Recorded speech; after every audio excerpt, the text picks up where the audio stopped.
In this episode of Getting to Know the Schwantz27, I'm talking puberty, gaming history, and Donald Trump. But first, a quick note about the gameplay in the background. It is some Crysis 3, which is actually free to download on the Xbox 360 if you're a gold member. I highly suggest you check it out. Why the fuck not? It doesn't cost you a goddamn thing, and it's a pretty fucking fun game to play, even on the 360. Now, let's get into the questions. First one is from Jordy Hermans. How does it come that your balls are bigger than your sausage? Well, I don't know about you, but my sausage at full erection is definitely bigger than my balls. And if it's not at full erection, the reason why your balls are bigger than your sausage is because there's two of them versus one sausage. Two is always usually bigger than one. Next question comes from the Hollow Man 24. How is my puberty experience from 12-year-old voice cracks to being 18 and losing my virginity? So if we're going from that particular stage, puberty hit me pretty fucking hard. I had a pretty bad problem with acne when I was younger, and it was because I played sports. I was a 3-season sport athlete. I played football, basketball, and baseball, so all 3 seasons of sports, I was constantly sweating and, working out all the time, so I had a bad problem with acne, both on my face and on my shoulders and neck. And it took me a long, long time to get over it. I went to dermatologists. They prescribed me some shit. I never went on Accutane because of me being an athlete and playing sports so often. It would really, really mess up with your hormones. So that's why I never went on Accutane, but I did have a lot of acne. And as a result of this, even though I lived on Long Island, I never really liked going to the beach all that much because you'd have to take your shirt off and I'd have acne all over my shoulders and back, and I think that girls would look at me kind of weird. And I even had a pool in my own backyard, and I eventually got over it, like, as I, was more acclimated to, like, my friends, because I knew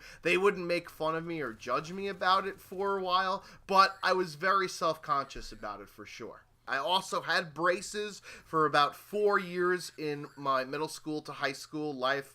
And I also have an astigmatism, so I had to wear giant, thick Coke bottle lenses. These were before they were able to shrink the lens sizes down to the glasses that I wear now that look normal. But I used to have giant, thick, huge-ass glasses on as well. So obviously, I was picked on, I was made fun of when I was around 12 or 13 years old in middle school.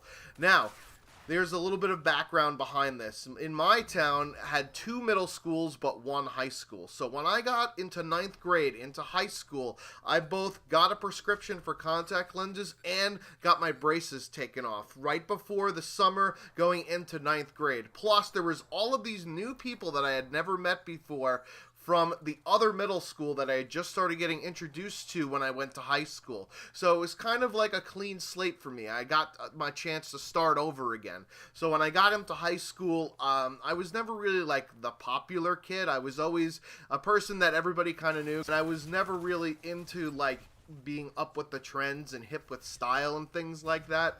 So I had a tough time getting girls in school, but after a while it really didn't matter to me because then I met somebody who really cared about me, my first ever girl that I fell in love with, and that was the girl that I had sex with and lost my virginity to at the age of 17. And the story of losing my virginity I've definitely covered in a previous episode before, but I had to look out of town for girls that would like me because most of them knew me back from my middle school days where I was considered like a nerd and a cast-off. But if I went, on my bike, I didn't have a car then because I was, earlier than 17 years old. Basically, I would go, ride my bike to other towns in the area to try and hang out with people my age and pick up girls. And I eventually got good friends with a couple of different groups of people from like neighboring towns and whatnot.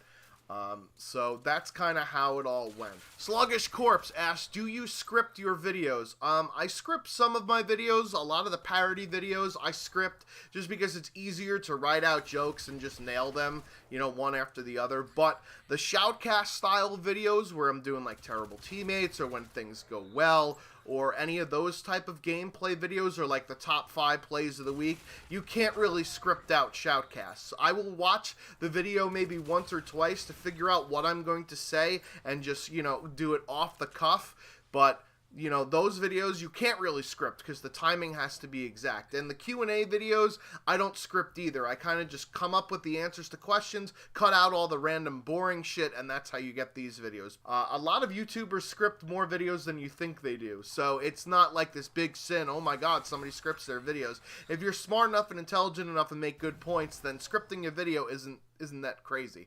You can kind of tell when people script their videos sometimes because of the way they talk. I try and make it seem as if I'm not reading off of a script when I do my commentaries. Jacoby, why? How do you build up the courage to put those rage videos up? Every time I record myself raging, I look back at it and delete it because I sound really stupid. Help! Laughter at yourself is something that you'll have to get used to, right?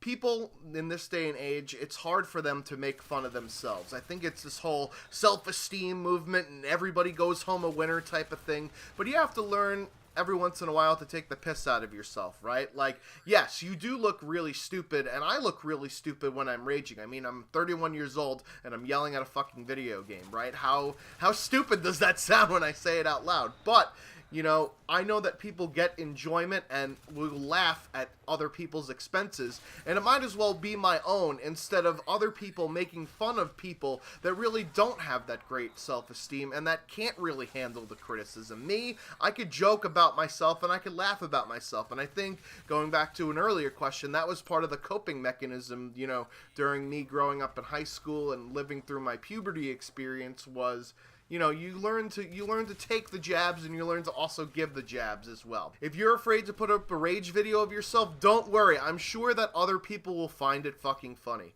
SammyBoy523 asks, what are your top 6 favorite SMGs/machine pistols of all Call of Duties?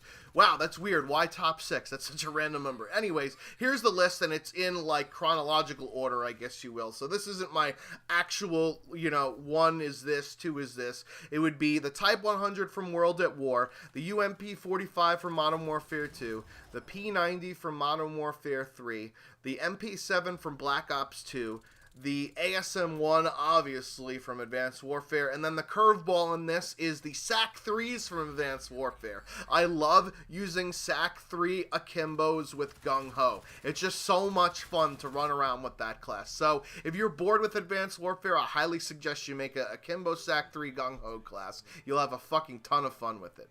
Keeganator2000, what do you think is your biggest rage moment/rage quit ever in any game? Definitely Black Ops 2. Very early on in the game's life cycle, I went into a match, and I'll leave the link to the video that I did about it in the description. It was a full 6-man team in TDM on slums, and they did not move past the halfway mark of the map with target finder LMGs, and basically they just set up shop in head glitches and would just pick people off, like, right away, as soon as they even moved. It was the most frustrating experience of all time. It would be a video that, honestly, Wings of Redemption would fucking fap to, and I was so fucking angry. I was hyperventilating in the post-game lobby, yelling at these kids for playing this way, because they were bragging about their KDs and shit, and I'm like, dude, nobody gives a shit about your KD when you're just sitting there behind a fucking window or in a goddamn head glitch. Do you really enjoy playing that way? Do you really enjoy standing in one spot and shooting? I fucking don't. Speaking of standing in one spot and shooting, the BT Bomber asks, why do I hate Call of Duty Zombies? This is actually the second part of his question, but it's kind of a good segue from the previous one.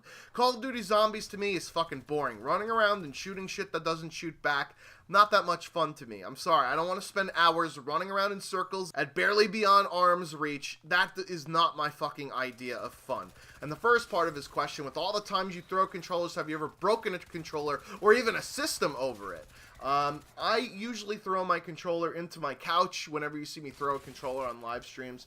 That's usually where it goes, so it usually doesn't get broken, but of course I've broken controllers. Back in the day, when I used to play GoldenEye on the Nintendo 64 and Perfect Dark, I used to break controllers every other day playing those fucking games, especially like some of the missions in Perfect Dark. If you guys ever remember those co-op missions, holy fuck, those were so goddamn frustrating to play.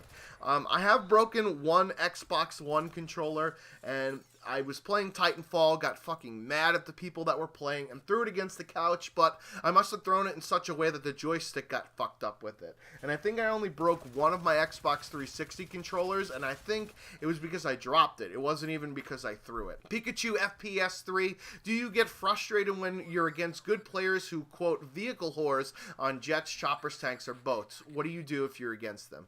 I despise vehicle whores, because really, you're taking something that is unbelievably overpowered, and you are just literally sitting there waiting for it to spawn.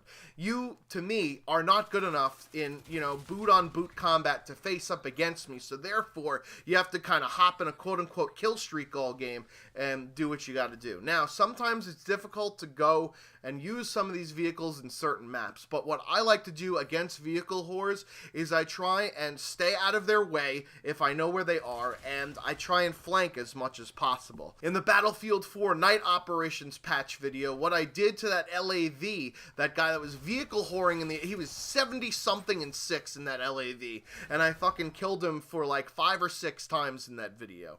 I basically was using RPGs at a distance, and I would duck behind cover so that he wouldn't really know where I was, right? The stupidest thing to do is run right up to the guy. You kind of have to figure out where the areas are and either throw on some C4 or some rockets. Vehicle whores in air vehicles, it depends. Like, normally I have a problem with people using Stingers and Iglas against them, but honestly, if they're vehicle whoring it up that much, fuck you. You're gonna get destroyed by my goddamn Stinger.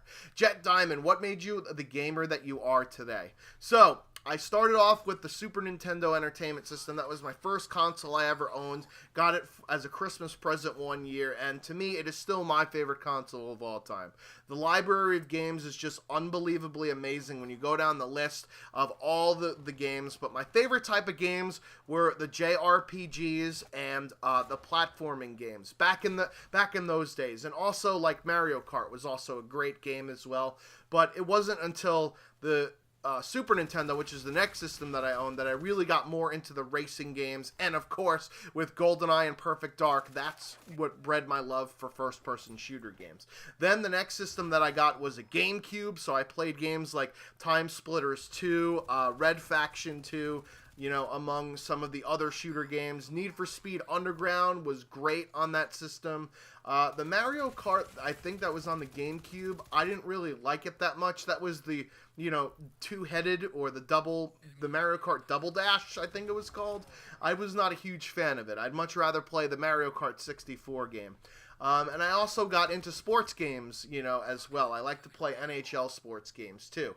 But it was in high school that I went over to my buddy's house and played Halo with him on the original Xbox that really got me into, Halo and got me away from the Nintendo side of gaming, right? And after I broke up with my girlfriend from college, I bought myself an Xbox 360 as kind of like a cheer-me-up present, if you will. So I bought the Xbox 360 and I bought Halo 3. But one of my friends told me, yo, you got to try out this game. It's called Call of Duty 4. Try it out. So I tried out Call of Duty 4, and I've never looked back at Halo since Call of Duty 4. And of course, not to mention the music games, I love Guitar Hero and I love Rock Band, and I also have Rocksmith as well. So hopefully the new Rock Band game will be awesome as well.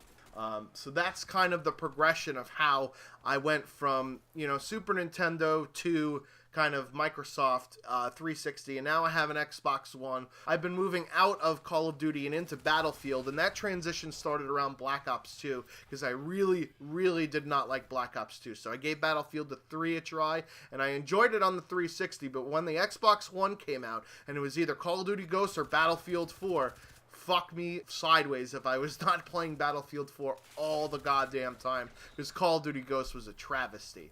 E-Shadow Reaper asks, what are your thoughts on Donald Trump, and also specifically Pikachu FPS 3? What do you think about Donald Trump dealing against Latinos? Personally, I think that Donald Trump represents the anger that a lot of people on the conservative side feel against government. They feel that government has wronged them at every turn, and they want to dismantle government. And it's easy to dismantle government when you're the people saying government doesn't work. I'm going to defund government. Oh, look, by the way, look at government, it's not working. That's kind of stupid, right? Of course it's gonna suck if you're gonna get rid of all the programs in it. Anyway, so Donald Trump, to me, is representative of that anger that the conservative movement feels, but he's a fucking buffoon. Like, he thinks that global warming is a hoax that has been perpetrated by the Chinese government in order to make the United States less competitive in manufacturing. That is the stupidest fucking thing I've ever heard.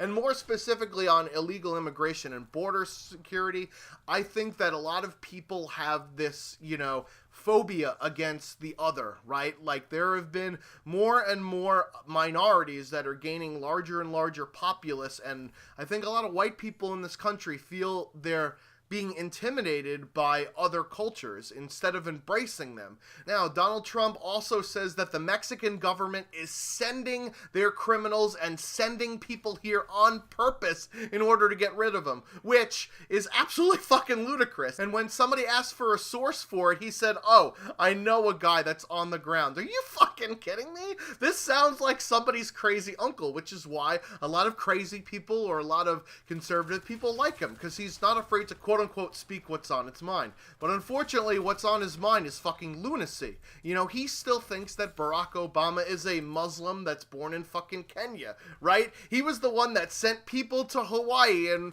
were like, "Yo, we found some shit out about the president. It's gonna make you fucking crazy." And then nothing. We heard absolutely nothing about it for the rest of the time. So Trump, to me, is a joke, but a lot of people take him seriously because I think he embodies how people feel about the government. In terms of illegal immigration, there are more illegal immigrants coming as refugees from Central America because their entire country is being run by gangs that, guess what, were assembled actually in the United States, and then we deported them back to their home countries, and now the citizens that are trying to live there peacefully are actually fleeing in droves back to the United States.